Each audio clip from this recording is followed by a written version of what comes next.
अस्सलाम वालेकुम व्यूवर, तुसी देख रहे हो साड़ा यूट्यूब चैनल।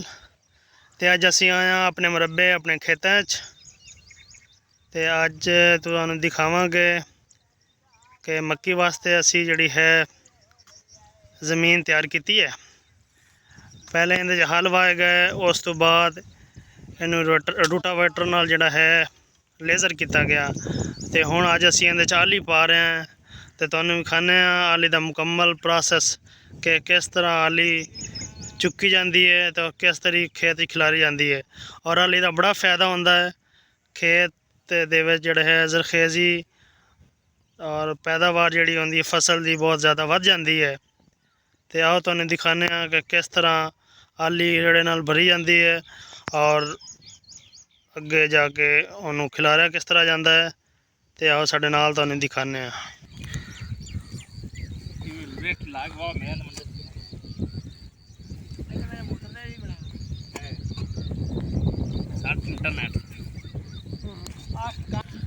ये बड़ा मेहनत मुशक्कत वाला काम है।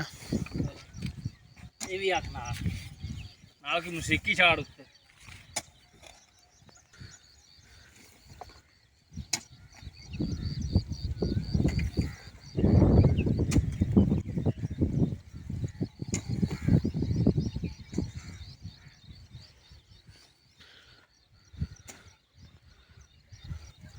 ये जी सुबह का सुहाना वक्त है तो ठंडी ठंडी हवा भी चल रही है।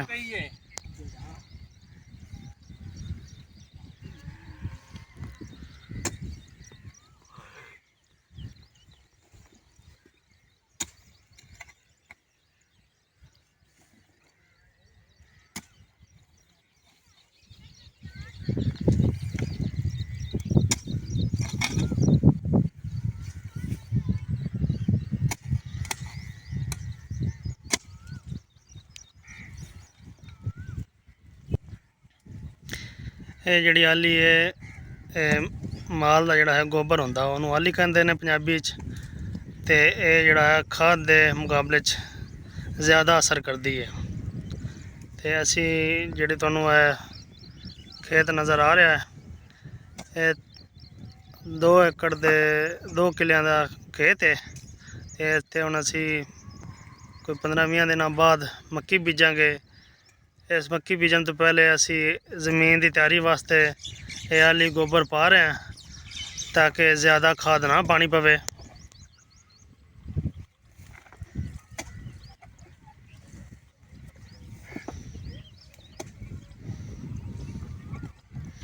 वड्डे सियाणे कहते हैं कि जितनी मेहनत करोगे उतनी इज्जत पाओगे और उतना ही मुनाफा कमाओगे।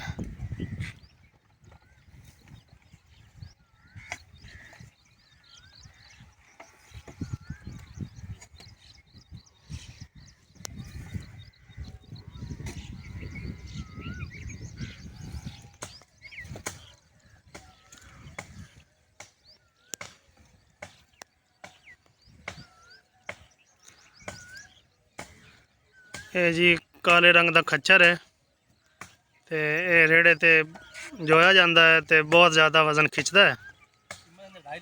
तो जिस तरह महंगाई वधी है इस तरह खच्चर की कीमत भी वधी है। अगे एक अच्छा खच्चर जिहड़ा है वो 1.5 लाख का आ जाता सी ते हुण इस खच्चर की कीमत तकरीबन 4 लाख 4.25 लाख है रुपया।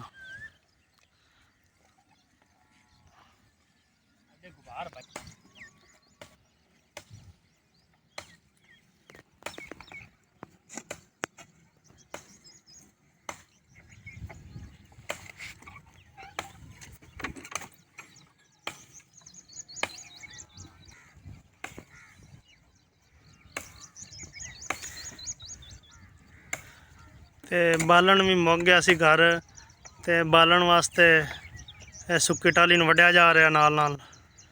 ये जी पिंड दा जिहड़ा है डेली का काम इस तरह ही होंदा है, बड़ा मुश्किल काम है। लेकिन सुबह सुबह अगर किया जाए उस तो बाद फिर सारा दिन आराम होंदा, बंदा आराम ठंडी छां ते जिहड़ा है सौ जांदा है।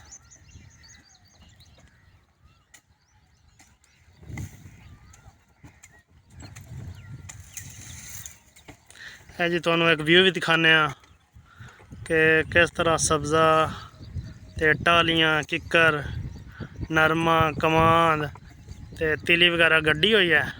ਇਹ ਨਾਲ ਜਵਾਰ ਦੇ ਪੱਠੇ ਨੇ ਤੇ बहुत दूर दूर तक तुहानू हरियाली नज़र आ रही है। और अगे ढारियाँ भी ने, डेरे ने, मुरब्बे ने ते खच्चर जिहड़ा है काला पिया खलोता है।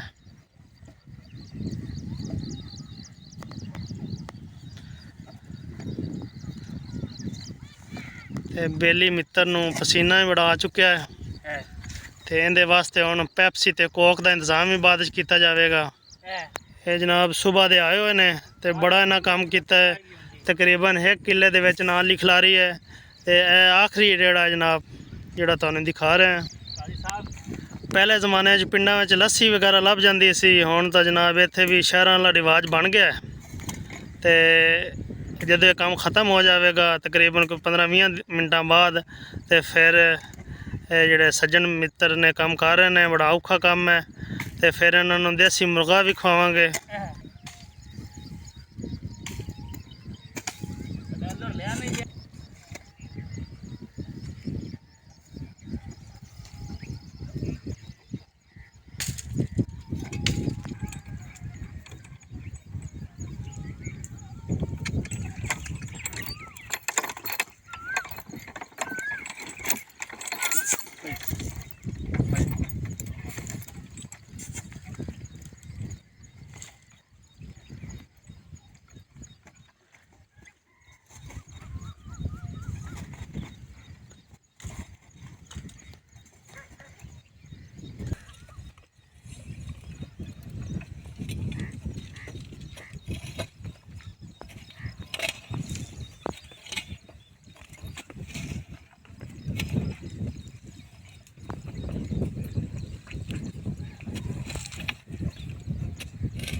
तो हुण तकरीबन आली का अख्ताम हो चुका है। तो काफ़ी सारी आली जी है रेड़े ते लोड हो चुकी है। तो हुण असीं इहनूं लैके जावांगे उस दवाड़े च जिथे कि मक्की बीजनी है। तो पहले भी असीं उहदे च काफ़ी आली पा चुके हैं। तो तुहानूं दिखाने कि किस तरह जिहड़ी है आली एक जगह तो दूसरी जगह ते शिफ्ट की जाती है। ते कितना औखा काम है। तुम देख रहे हो कि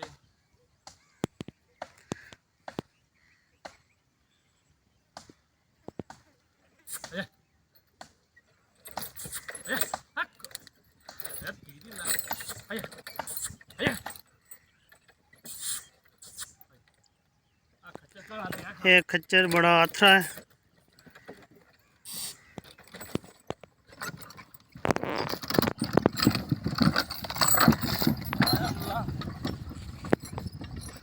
आली जी हम जा रही है।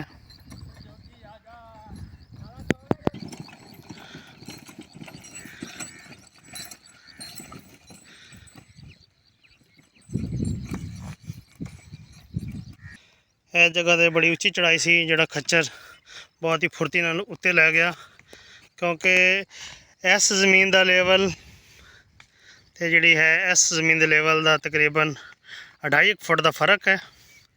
तो खच्चर जनाब वो जा चुके है।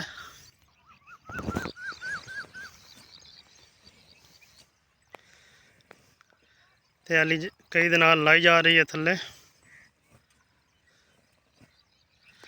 के पूरे खेत खिलारी गई है। तो खेत जिथे थोड़ी थोड़ी सेम सी उत्थे जिप्सम ही पाई गई है। जी तुहानूं चिट्टी चिट्टी नज़र आ रही है, ये जिप्सम है।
ਤੇ ਸਾਡੇ ਸੱਜਣੋ ਤੇ ਮਿੱਤਰੋ, ਅਸੀਂ ਆਪਣੇ YouTube ਚੈਨਲ ਤੇ ਮਜ਼ੀਦ ਇਹੋ ਜਿਹੀ ਵੀਡੀਓ ਲਾਉਂਦੇ ਰਹਾਂਗੇ। ਤੁਸੀਂ ਸਾਡੇ ਚੈਨਲ ਨੂੰ ਸਬਸਕ੍ਰਾਈਬ ਕਰੋ ਤੇ ਸਾਡੀ ਵੀਡੀਓ ਨੂੰ ज़्यादा से ज़्यादा शेयर किया करो और लाइक करो और अच्छे अच्छे कमेंट्स दो।